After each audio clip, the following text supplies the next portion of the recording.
40 సంవత్సరాల నుంచి వచ్చిన వాళ్ళ భక్తులంతా సంతోషంగా జరుగుతుంది.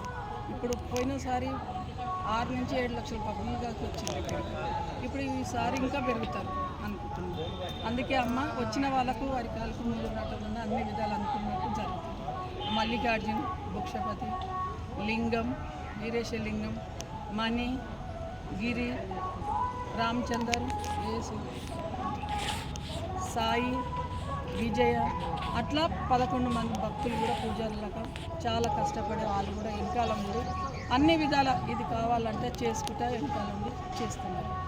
అందరం మటుకు రాత్రి పగలు ఇక్కడ అడవిలో వండిన రోజులు నేను మొత్తం కొండలు ఉండే అడవి కొండలల్లో వండే రోజులు కూడా ఇక్కడే గర్భిణం అరికాలకు ముళ్ళు నాటలే ఎవరికి భక్తులు కూడా నాతో పాటు అందరూ ఇక్కడే ఉండిపోయింది. అందుకే సంతోషంగా అందరికీ అనుకున్న వరాలు అమ్మేస్తుంది. ప్రతి జాతర సాధిస్తా. నా పేరు అమ్మ పోచమ్మ. నా పిల్లలు ఇక్కడనే అందరికీ సేవలు చేసుకుంటూ ఉండాలని అమ్మ దగ్గర అంకితం అయిపోయింది. అది మాట్లాడాలి.